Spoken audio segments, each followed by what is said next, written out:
All right, you made it. Congratulations, and more importantly, thank you. I really want to say how much I enjoyed this week, how much I really enjoyed seeing all of you, how much I enjoyed meeting a whole bunch of new people that I had seen your names in papers but had never met before. And so I just really want to give you my gratitude for coming to this meeting, interacting, and just an amazing amount of science and presentations, both on the screen and in posters. And I think we should thank all the people who gave a talk today.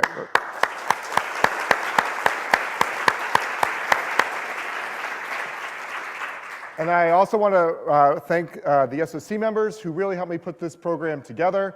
Heather Segla, Heather Knudsen, Annalise Mortier, Eric Mamajak, and Nestor Espinosa, who could not be here. So can we please give them a big round of applause as well?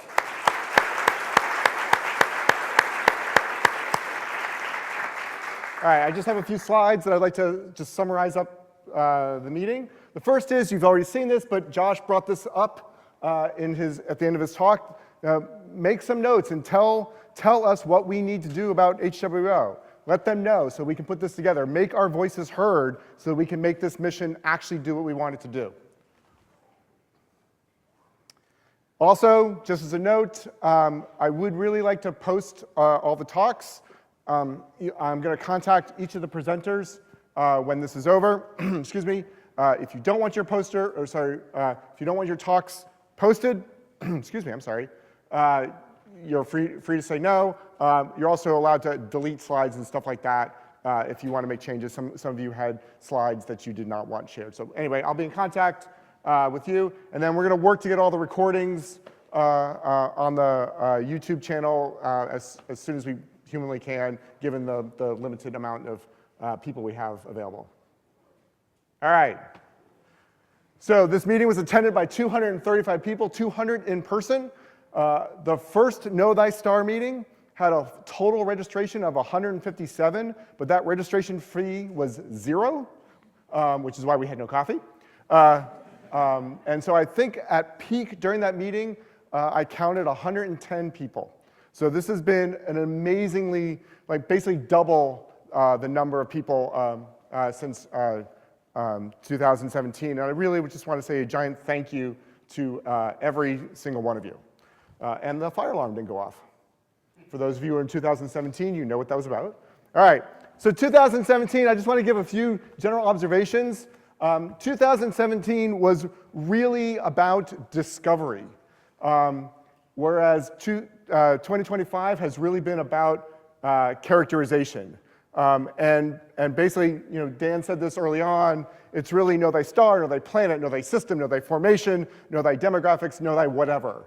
And I really think 8 years ago, we were really focused on how do we find the planets, and now this meeting has really represented the shift in our community about characterizing the planets, the systems, the demographics, the frequencies, and beyond just a rock around an Earth, or an Earth-like rock around a sun-like star. It's the entire gambit of the stellar spectrum. So in 17, the presentations were really dominated by Kepler and roughly 1 meter per second radio velocities. And we spent a lot of time talking about before Kepler and after Kepler. And Kepler was an amazingly revolutionary mission. And this time around, we're really been dominated by Kepler and TESS and sub-meter per second RV, Gaia, JWST, and we're starting to talk about before JW and after JW, and of course before Gaia and after Gaia. Gaia has just been revolutionary in our ability to understand stars at a significantly larger level. And Zafar was right. Pre-Gaia times are pretty rough. So a lot of the themes back in 2017 were, and this is not, it's a bit of an obvious statement even back then, but that the stars and the sun are not constant and they have inhomogeneities. But the talks were really centered around the description of those of those inhomogeneities and a description of the variability.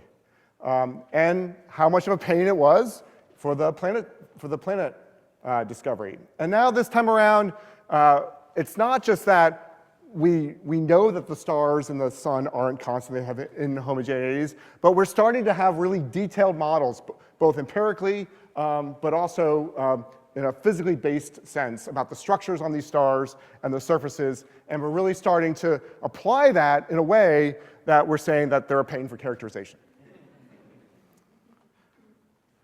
All right.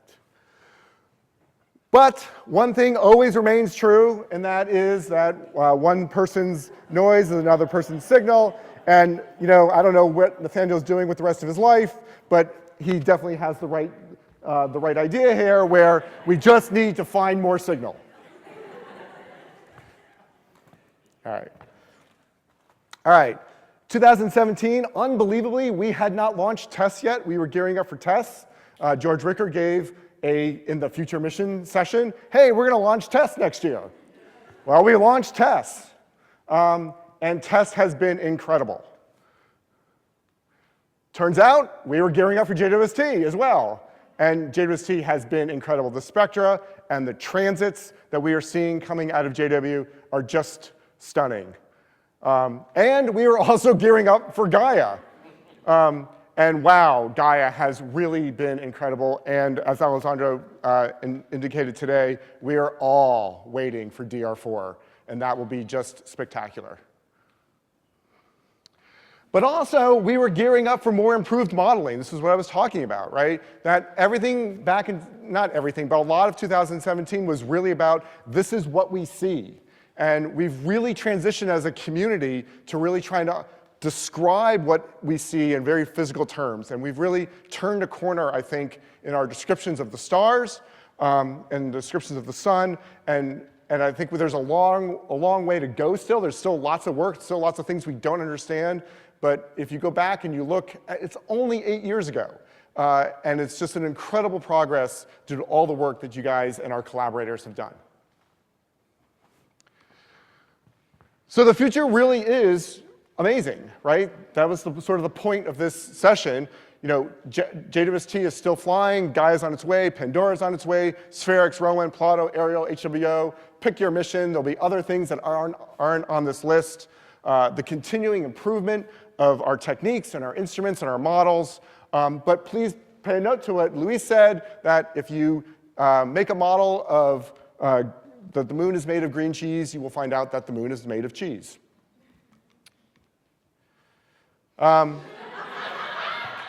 So in 2017, there was no coffee, hence this t-shirt says, where's my coffee? And 2025, there clearly was coffee.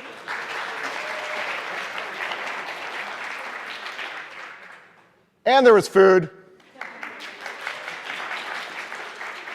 And there was wine and beer. And the reason all this happened was because all of the work that the local organizing committee did, you saw a lot of Catherine and Frank and Sean, and they were in the room. Can you guys three please stand up, please? They're in the back.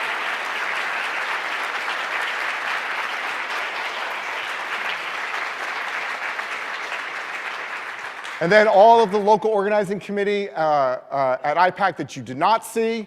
And then, of course, the staff for this auditorium who made all of the AV stuff just work. So thank all of you. Thank you very much.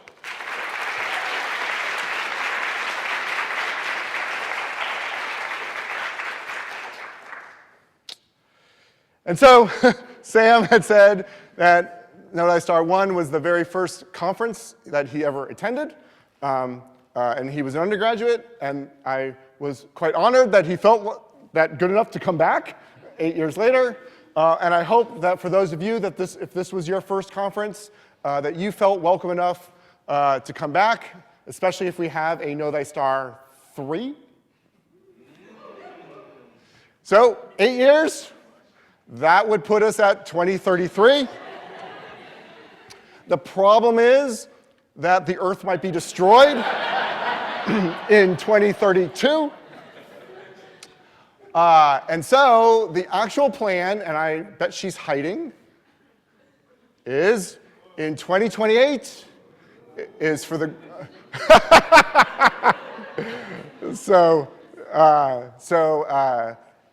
I probably should have put a tilde in front of the 2028, especially since it's Heather.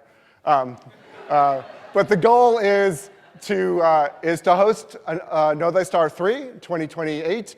By that time, Gaia DR4 will have come out. A couple of the missions that we talked about will have launched, including Pandora and Roman and Spherex. I can't even imagine what the modeling and the techniques development will be like in 3 years. And so we have not started on this yet, and I'm never, ever going to organize another conference ever again. So we'll have to see how this all goes. And then finally, I famously, or somewhat infamously, said in my talk in 2017, without realizing what I was saying, that never underestimate the ability of nature to screw with you, which is why it says this on my t-shirt. And so I spent part of the meeting collecting a bunch of all of your quotes. And some of them, I'm not going to read through all of this. Some of them are silly and facetious, but some of them are actually super important, including calibration. I think that is so important to what we have to do. It's not just enough for us to be precise, but we really need to be accurate at the levels that we're trying to get to. And then apparently it's just know thy everything. And then finally, apparently you have to do karaoke. All right. So this is actually my last bit of slides. I really, again, just want to say thank you to each and every one of you, whether you gave a talk, a poster, or you just came to listen and talk and enjoy the company of your colleagues. Thank you for coming. Enjoy your day.